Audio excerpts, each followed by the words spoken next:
Hi guys, and welcome to another episode of Wetherz Weekly Review. Today, jumping straight into the IPOs for this coming week. So we have Kovacic, John McGinn, and Milienko, pronounced something along those lines. So we'll start with Kovacic. He is a rotation player at Man City, but he also does play for Croatia. Doesn't get too many goals and assists. He's sort of the pass before the assist quite often.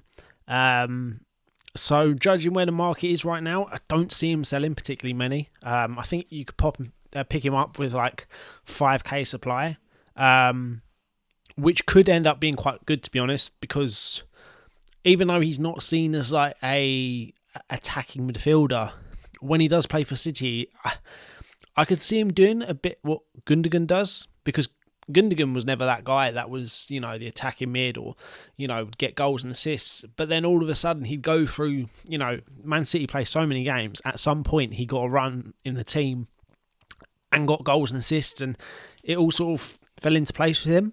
And with how dominant Man City are, Kovacic could definitely end up getting a few more goals and assists than what he's done in his career so far. So yeah, I'll be looking to pick up like 30 of him. Nothing special, just to get a certain percentage of him. He'll always get a few key passes and stuff as well when he does play. So something to bear in mind. Now, moving on to John McGinn, who, used to play sort of an attacking midfield role. Now he's sort of a bit more box-to-box, traditional centre-mid role. He started to sell better than Kovacic already. Obviously, not Man City. Aston Villa have, what are they in? They are in the Europa Conference League this season, which is a really good fixtures to target, to be honest, because West Ham are in the Europa League, which is a little bit more difficult, but Aston Villa could do really well in that competition with the Europa Conference League, with it just being slightly lesser teams, and obviously you don't get any dropout from the Champions League or anything like that. So the teams that, I think Aston Villa could do quite well, and just having a centre mid from Aston Villa who plays games, the majority of the games, he could definitely do quite well. We've seen Douglas Luiz already get quite a few good scores on the platform. Now, John McGinn, for me, I feel like he's not going to get as many set pieces as Douglas Luiz, but I can still see him, scoring in a certain game. He's just sold 50 more. He's now up to 1,042. Yeah, I can see him doing sort of well for this season, especially whilst we've got still a limited pool of players. Once these are up, I think we're at like 100 players. So still a little bit of, that's not many players when everything's said and done and the platform's fully like fledged, we're going to have over 400 players competing on a weekend. So only having 100, and then obviously there's only one team in the Europa Conference League, as in Aston Villa. I think he could be, a decent short-term buy. Once again, going to be looking to pick up 30. Whatever that percentage gets me, I'm happy with that. And then we move on to finally Milienko. For me, I quite like him. I do. I think he's a pretty solid fullback, and I much prefer fullbacks in the matrix than centre-backs. Obviously, you do have to take into consideration that Everton now have got the points deduction and in the relegation zone, and obviously if he gets relegated, for me, he's not like a star that's then going to get a transfer out to a better Premier League club. If he was to leave, I could see him going back to somewhere like the Ukraine or another league that's a little bit, not covered by StocksFC for the foreseeable future, at least. But yeah, for this season, I think he's quite a good option. So same sort of process again. I'm not really interested in any of these three, but then I'll just pick up 30 of each one. Just if they do win, happy days. I get a percentage, and yeah, whilst you've got a limited pool of players, I think it's really worth picking it up.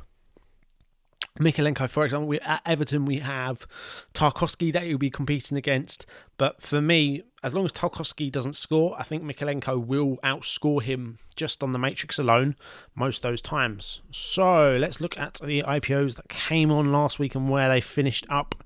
So Harry Maguire, sold 5,482 stocks, it looks like. Low market cap. All the IPOs sold less than what I was expecting, to be honest, and were probably the best, some of the best valued players on the platform. Moving on to Almiron, once again, really small market cap to only sell 3,260, and to be an attacker for a team that's in Europe, top team in Newcastle. They're top 6 team at the moment. It's just, his token price was quite expensive, to be fair. I think when he came on, or is that where he's at now? No, that's probably because he's risen in price. I think he was like 70 odd p, wasn't he? So it was a little bit pricey for what he is, and maybe he's not got the longevity at Newcastle. Maybe he's only got a season of, or half a season now, of being a first choice player for Newcastle. Depends how much they strengthen. But a really good option for this season. I picked up 30 because, he's not one of the main players I want, but yeah, really happy with that supply.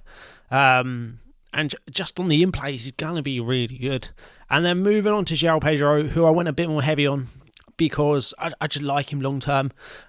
He's already dipped a little bit below his IPO price. He sold 7,415, 16, sort of that mark. For me, yeah, I think long term I really like him. Brighton's whole team, it's very hard to there's not many guaranteed nailed on starters, and João Pedro sort of falls into the bracket of everyone else where they're just sort of fighting for position. But being young, and I think he's a very talented footballer. I like it. Attacker. So, you're looking at the in-plays. He's going to win those points, which not only, it's not whether you've refreshed or not. You can then trade him on when he is a decent price, when he's got a few in-plays. It's easier to sell these players on who are hitting these the in-plays, having multiple, 3 key passes in the game or 2 key passes and an assist. It's much easier to sell these players at that point than trying to sell a centre-back who isn't getting many key passes and stuff. But yeah, I really like João Pedro.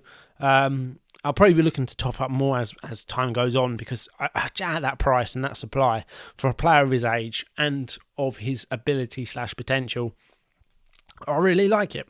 But yeah, that's everything for today's episode. If there's anything you want to add, put it in the comments. But yeah, thanks for watching, guys, and see ya.